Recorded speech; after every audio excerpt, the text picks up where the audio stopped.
welcome back to the Pigskin Mafia podcast recap edition of last week's games. Now, I'm going to only mention the Army-Navy game and 4 NFL games. The NFL games I'm going to breeze by real quick. Let's go ahead and get started on that. On this beautiful Thursday morning, by the way. Shout out to the people that listen in on the mornings. If you do, good grief. People driving into work, truck drivers driving into work, to their new job site or whatever, contractors and all that. Shout out to you guys. I honestly just got off work, so yeah, it's gonna be a hell of a quick show tonight or today, because we only got 5 games to talk about, which 4 of them I'm gonna breeze by in just 2 minutes. I could care less about the NFL. Army and Navy game, I'm gonna go more in depth on it, and then I'm gonna talk about Travis Hunter's Heisman win. Whether or not he deserves it, I think he earned it, but did he deserve it? That's the bigger question around everybody's minds as far as college football is concerned, because there's a lot of people saying that a lot of guys got snubbed for the Blickenoff, the best receiver award and the best DB award for Travis Hunter to win that one. And the All-American awards for that as well. But I'm going to keep it real, as I always do on here, in my personal takes and opinions. You know, you can take it as you want. Doesn't really matter. And, yeah, it's going to be a fun show today. I'm going to try to breeze by this real quick, real simple, because who wants to talk about... Go over there. No, we're not doing that today. Anyways, we're going to breeze by this real quick. Just NFL Week 15. We had 4 games on the docket. Me and JMO had all of our predictions the same. But Rams at the 49ers. Rams ended up winning 12-6. We both had the Rams. I had 24-17. I didn't get a score off of his. So, yeah, it was one of the worst games I had ever seen. I looked back on it. I was like, good God, man, I can't watch this game. It was bad. Like, that's pretty much what the common theme has been all season long for the NFL for me. There's just a lot of football games that I can't finish watching, so I have to go through highlights to watch those games. That's kind of how I did it last season for that. So, Dolphins at Texans. Me and JMO picked the Texans to win. I had 28-24. Thought it was going to be a close game, but the Texans controlled the pace of the game for the Dolphins in this matchup. Dolphins are just fucking awful, man. They are truly bad. They are horrible to watch, and I don't know what's going on with the offensive line for Houston, but they better wake up. That's all I gotta say about that. But the Texans do end up winning 20-12. They did control the pace of the game. It was 20-6 for the most part. Yeah, I again, another bad game. But this game right here was pretty damn interesting. Right here, the Bills at the Lions. Now, me and JMO had Buffalo winning this one. I had 35-24.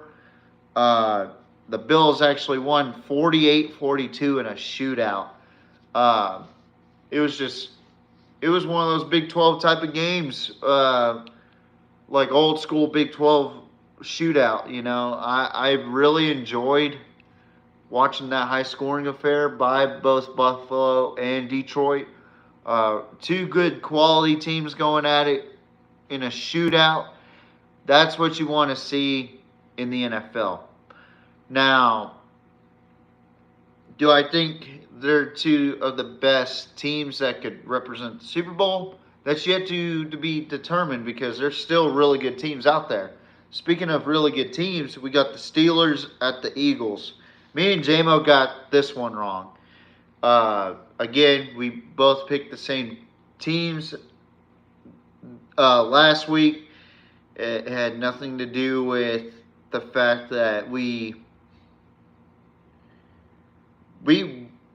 try to, or we are open-minded, and we don't say, all right, we're gonna pick this team, we're gonna pick that team. No, he picked his own predictions, and I picked my own predictions. I just don't have the scores for those, but we ended up being, for the first time ever, we picked the same teams in that. We picked the same games and same winners of that game. But back to this game. Apparently, this is a quote-unquote rivalry, which it's not. It's a Pennsylvania matchup. Pittsburgh at Pennsylvania, or Philadelphia. And Bill, stop. Lay down. Sorry, that's my dog. The Eagles controlled the pace of this game right here, I have to say. And they looked rather damn impressive to me against a really good quality Pittsburgh Steelers offense. But the question remains for Philadelphia. Did Nick Sirianni lose that locker room? Because there's still rumors around saying that A.J. Brown and Jalen Hurts aren't getting along. Brandon Graham came out and said those rumors are fake, but people that have been in the locker room probably know what's up. So, but that's all I got for NFL.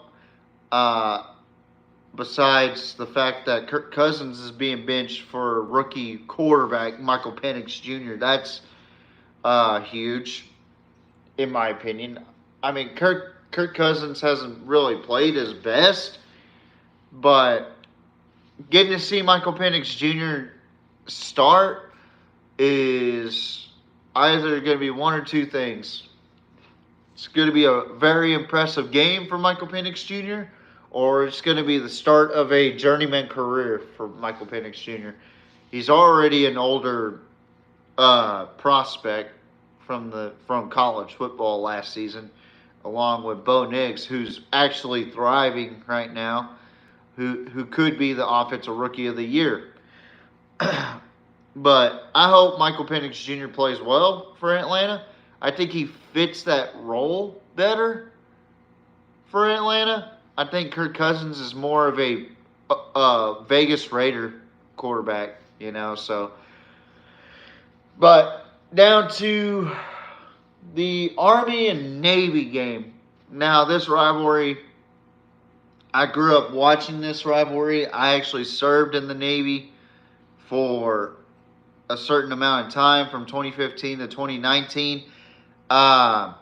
This was a meaningful rivalry game for me, especially when I served, because I don't think Navy ever won when I was serving, which is really coincidental, and back in my Navy days, just saying, when we played 7-on-7 football out there, or flag football out there, I got told that I could play on that Naval Academy squad back then.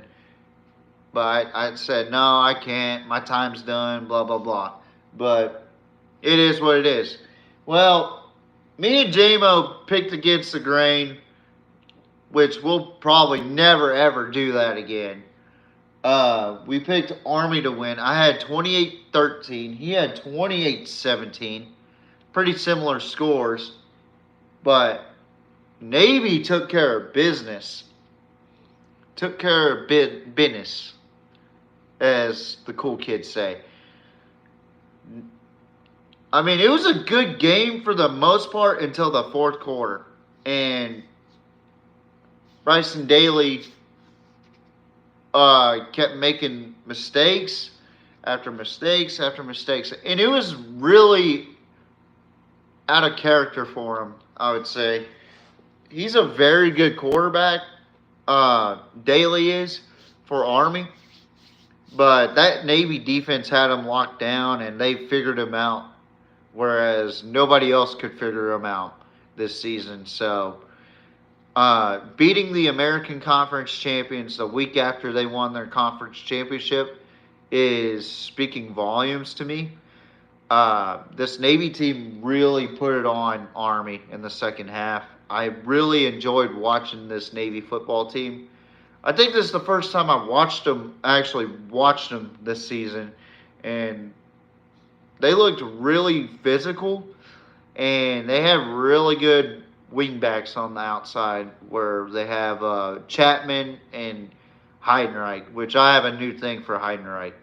So, for you WWE fans back in the day, back in the early 2000s, Heidenreich, that guy, But it was a very passionate football game that I watched. You, despite what the score showed, 31-13, Navy won, which anchors away, baby. Anchors away, my boys. Fair winds and fair seas. So, I am proud that Naval Academy won for the first time in over 2 years. And we actually have a good football team this year. And we get into a bowl game against not the same Oklahoma that we've saw over the last 3 decades, or even more, But actually watching Army and Navy play, it just gives me really good vibes watching that game. It's not a game where I critique as much, where I'm sitting there going, that's a horrible play call. That's terrible the entire game. I'm sitting there in amusement because, one, those are mine and J-Mo's brothers and sisters, or brothers out there, duking it out with our other brothers, and they're just beating the hell out of each other. And it was one of those games where there was, you saw it on Daly's finger that he was bleeding out there. And it was old school football.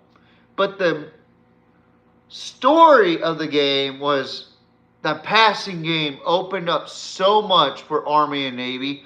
It was incredible to watch. Horvath had a hell of a game. I think he had over 300 yards all-purpose, like 160, maybe 170 rushing, and then just over 120 yards passing for the Navy quarterback. I mean, he was really impressive out there. I really enjoyed watching that Army and Navy game. It was fun to watch, and it just reminded me how much fun those games are to watch as a fan.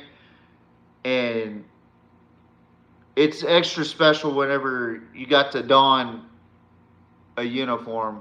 If you're just wearing your peanut butters, my Navy folks will understand what I'm talking about here. Your dress whites, your dress blues, your NWUs, your Dixie cups, your your covers, all that, and it just reminds you of the times that you had fun in the service. And I'm sure JMO felt the same way about this game. And Army and Navy was so fun to watch this past weekend. Despite what the score said, it was fun to watch. The physicality, the old school football that we were watching. Got to see fullbacks carry the ball, even though they're not the same fullbacks as old, where they had the old cowboy collars and uh, the visors and all that, the full cage face mask, like the Mike Allstott era, So I really enjoyed that football game. I really did. I appreciated it. That's the word I'm trying to say. I appreciated the fact that we got to see good quality football, despite what the score said. I don't give a fuck about what 31-13 put out there between Army and Navy. It was art. And I forgot the announcer's name.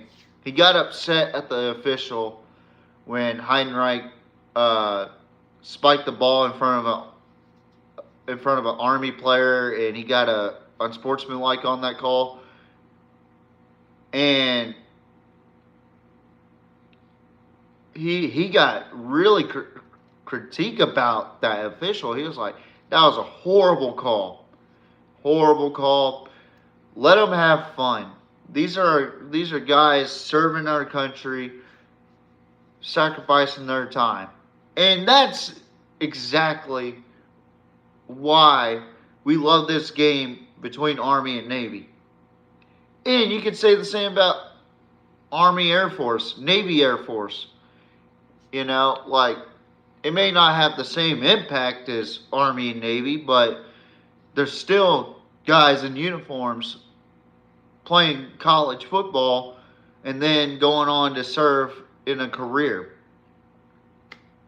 if they so pleased.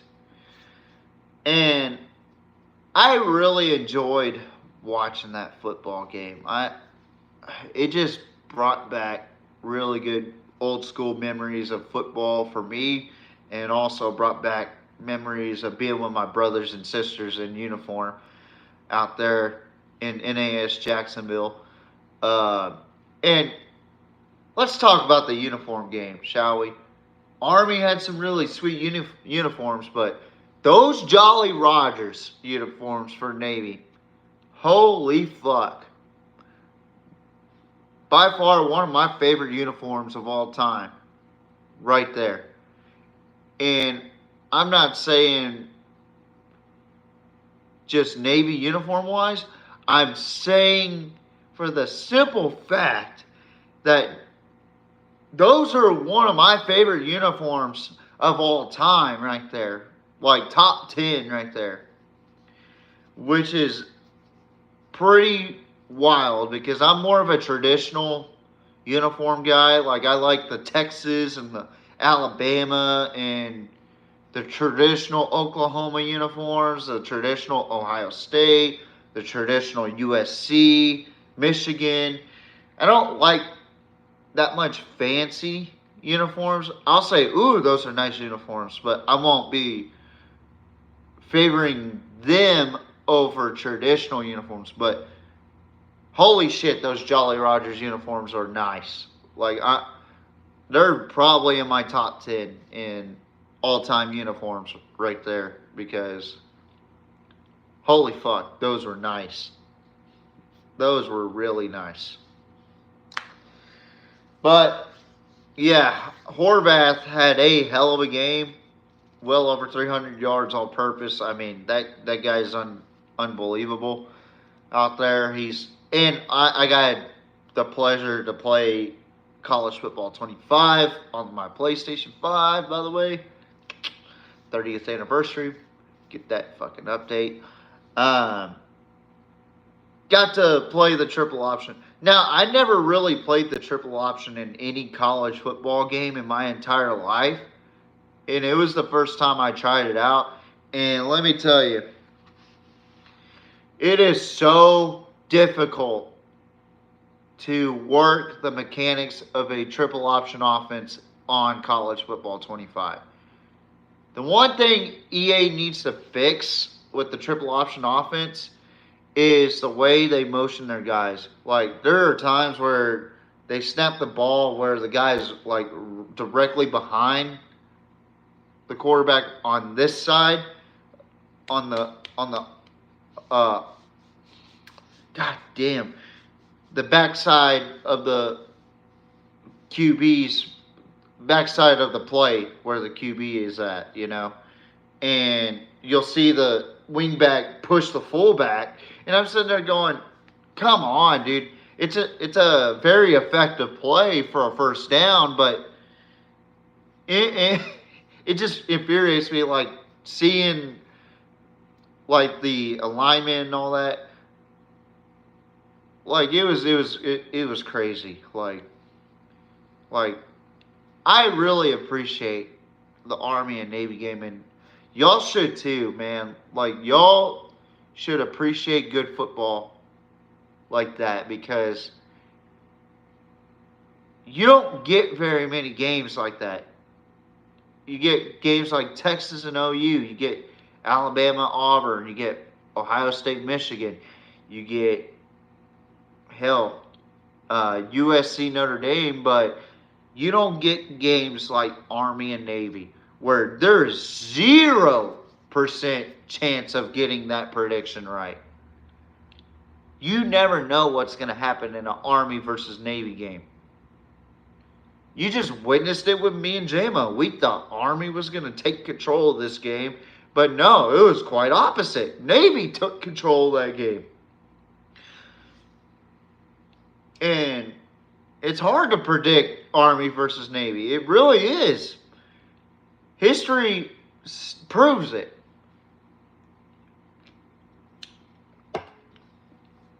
History proves it. But one more topic that I'm going to talk about, and that is the Heisman Trophy winner. Congratulations to Travis Hunter. I think he earned it. I think he earned that spot. For those that say that I hate on Travis Hunter, I don't. For those that say I hate on Colorado, I don't. Okay? I question their character. That's all I do. I question. Doesn't mean I'm hating. I'm not sitting there glaze hating like a lot of people do. And I'm talking about the outsiders that don't know football. Okay? But speaking of don't know football, it seems to me that this Heisman has turned into a popularity contest over the last several years. And I really didn't open my eyes to the Heisman talks or the Heisman popularity contest theory until when Caleb Williams won the Heisman. When Caleb Williams won the Heisman over Max Duggan, Max Duggan actually led his team to the playoff, led them to a national championship, had better numbers than Caleb Williams. But since he was at USC and he had Lincoln Riley and was going to be a top prospect, he won the Heisman.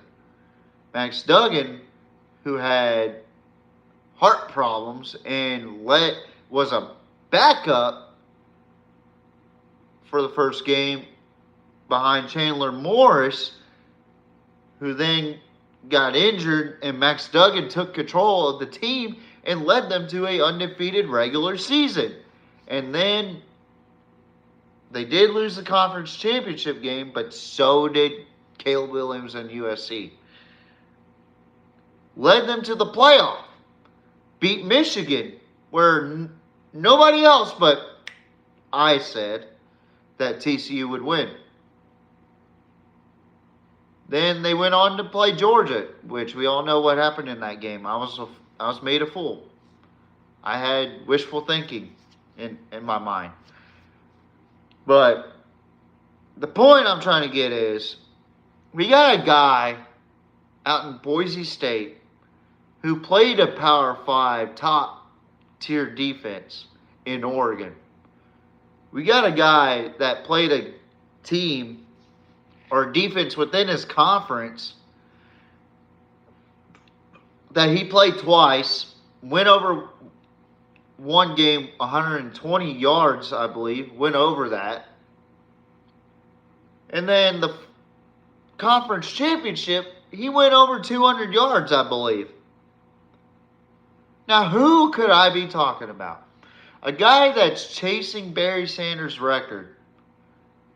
A guy that has 2,400 yards and is 132 yards away from breaking Barry's record. Who could I possibly be talking about? And the guy has almost 30 touchdowns in rushing. 30. With 344 carries. Averages almost 200 yards a game. I believe at 192 rushing yards. And that's with guys loading the box.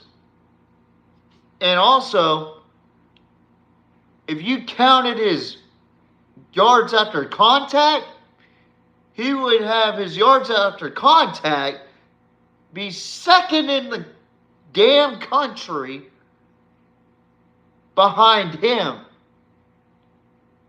compared to everybody else.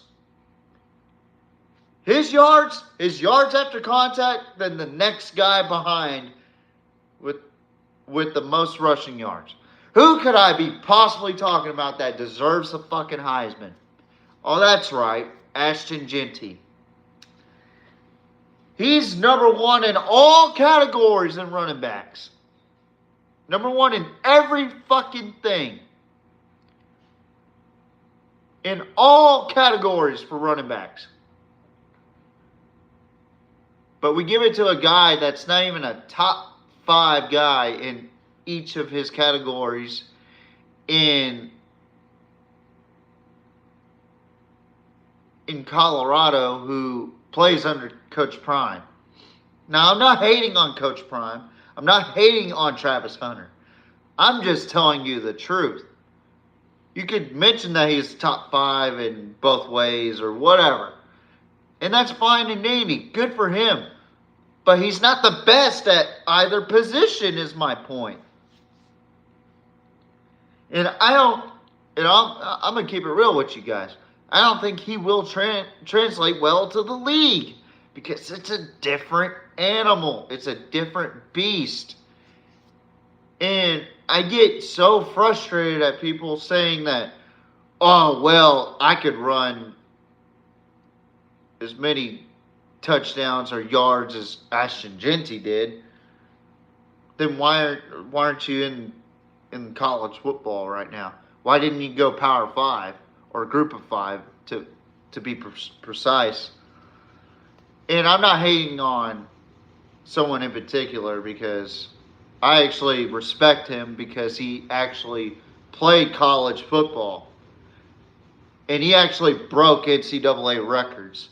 So I don't hate on that guy that actually said that. I actually respect his takes more than the casual fan that says that.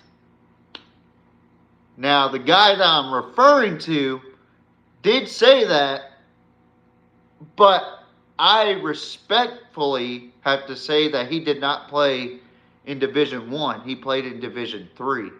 There's a little bit of difference there. A little bit of difference there in quality and how do I put this without trying to sound too critical here. It's good football. It's great football.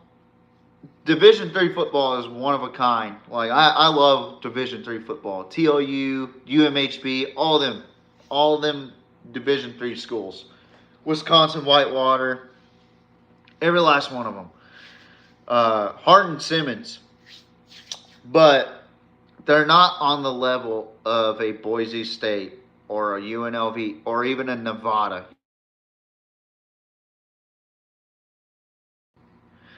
All right, we're back. Sorry. I think. Yeah, I think we're back. Sorry about that, folks. Just received a fucking scam call, I guess, which has been fucking going around. Do not answer those calls because they will try to steal information off of you. But anyway, I don't understand how you can't put a guy who's proven he is the best at his position. Not saying he's the best. He's the most humble guy out there. He's the best at his position. Has the most yards, has the most carries, has the most touchdowns in all categories for the running back position.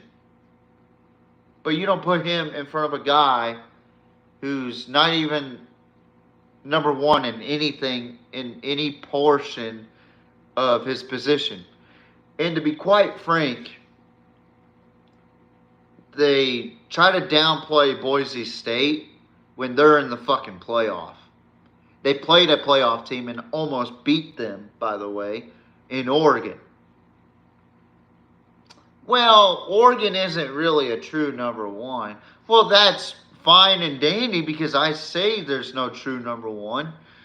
But the fact of the matter is Oregon would whip the shit out of Colorado again. And that's a proven fact. If you don't believe me, go look at last season's fucking game. Dan Lanning knows what the fuck he's doing over there in Oregon. It just so happens that Boise State always gives them trouble.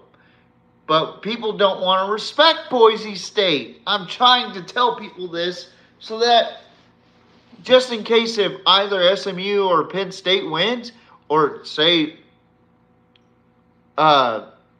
most likely case scenario, because they are playing at home, Penn State beats SMU and then Boise State plays them in the Fiesta Bowl, which, by the way, the same school beat an Oklahoma team, I believe back in 2007, in overtime, 42-41, with the Statue of Liberty play, and people gave them shit before that game, and look what happened. They beat the giant Oklahoma.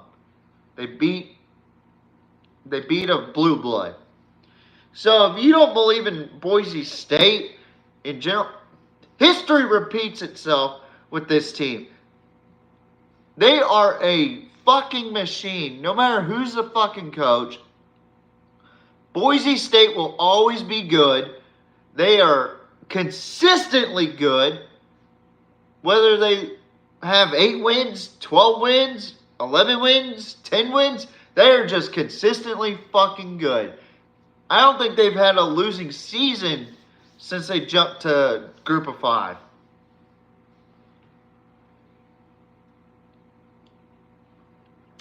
I genuinely don't think that Boise State has really lost or had a true losing season. I think they've been to every bowl game, or not every bowl game, but every year they've been to a bowl game. So, with that being said, we got to stop with the narrative that the Mountain West is terrible and they haven't played anybody. Like, they did play somebody. They played against Oregon, who beat Ohio State, who beat Penn State, who is on that Fiesta Bowl bracket to face Boise State if they go by SMU, who lost to Clemson and BYU, who lost to South Carolina, Clemson did, and BYU, they lost to Kansas, and Kansas beat Colorado, and Kansas lost to UNLV, who is a Mountain West team, who almost lost to San Jose State and got beat twice by Boise State. So the pattern's there to say who would be the better team, Boise State or Colorado? Boise State would be the better team. You know why? Because Colorado wouldn't be able to stop Ashton Jeanty. I guarantee you he'd have over 150 yards. I guarantee you he'd have over 150 yards over Colorado. I don't care if you prime sexuals clip this and send this over to fucking Matt or whatever fucking Dalvin the Truth or whoever the fuck you want to send that to. I implore you to do so because of the fact that I'm telling the truth. Take the fucking blinders off for a goddamn second and realize, and I'm not hating on Travis or Colorado. I'm just trying to point out a truth that makes sense to me. That makes sense to a lot of people that actually do give a shit about the Heisman, that want the Heisman to be meaningful. Now it's just turned into a popularity contest. And if the Caleb Williams debacle didn't fucking prove it, then if the Manti Te'o and Johnny Manziel thing didn't tell you, then I don't know what the fuck else to say. I really don't. Because at the end of the day, the Heisman should be for the best performing player, not the so-called best. It has to be the very best football player out there in college football. But the Heisman's a popularity contest now, so that's why I don't really talk about the excuse me. That's why I don't do like the live award ceremony show where I'll sit there and watch players get awarded, give my own critiques and all that. Johnny Barron got the Jim Thorpe Award, but Deion Sanders complained that Travis Hunter deserved it. Okay, so if he deserved it, what makes you think he's better than Johnny Barron, who is quite possibly the best best DB in the country right now? And the Jim Thorpe Award proved it. That award actually showed who was the best DB, regardless if it was Malachi Starks or Caleb Downs or Johnny Barron. I thought those three selections were perfect, if I had to be perfectly honest. So, I don't know. I think a lot of guys got royally screwed. I don't really know why people are complaining about Nick Nash for San Jose State. He's been around for a long fucking time. He's been in college since Amon-Ra St. Brown's been in college and already drafted. So, again, I'm not really complaining. I'm just pointing out a truth that I see. And if you prime sexuals want to fucking sit there and say I'm hating or whatever, go ahead. Just go ahead. I'm not hating. It's called pointing out a fact. And if you do, it's honestly, when you say that I'm hating on you, it's really you projecting your feelings and getting all soft and getting your fucking tissues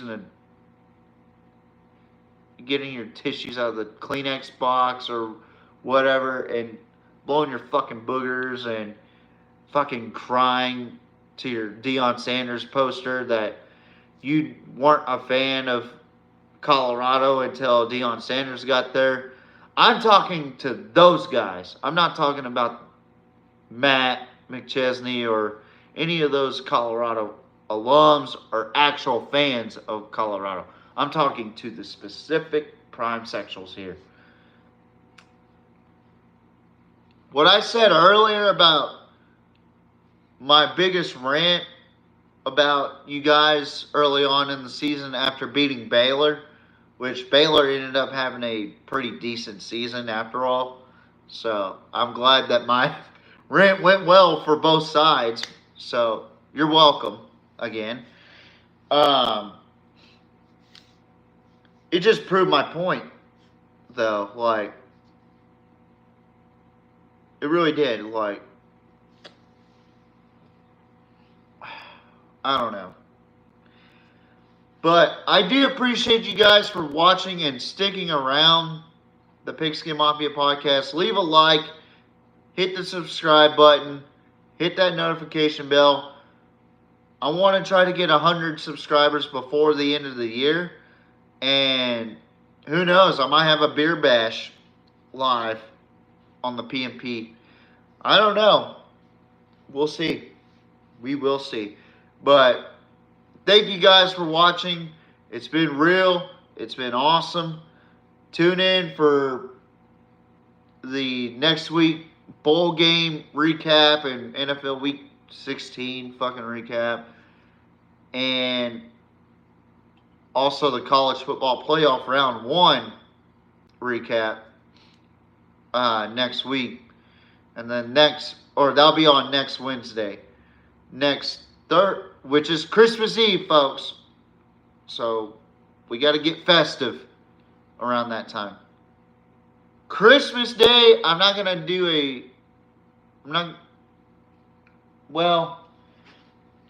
actually, I think I do have games that I did select. Actually, no. So yeah, Christmas Eve will be the recap show. And what I will do is on Friday, since there is no games on that Friday, I will do the prediction show there. As far as college is concerned, there's no college football games on Thursday. So that Friday, I will jump on to the podcast, do a prediction show, and it will be as smooth as butter. Okay? J-Mo cannot be on here for the rest of the season until around the national championship time because of the fact that he's going back home to Kentucky. He will be back next year. I know it sounds crazy when I say next year, but it's literally next year after January 16th. We'll be back at it with the full-on show with the cool stuff on there and whatnot. So, I do appreciate you guys for watching. Hit that like button. Hit that subscribe. Hit that notification bell. I am tired. I've been up since 4 in the afternoon yesterday. I worked overnight. So, I'm going to get me some sleep. So, we are the best podcast that's under 100 subscribers for football. Wish I had a beer. And I didn't know these were vegan sodas. I'm kind of ashamed of myself. It goes against my nature.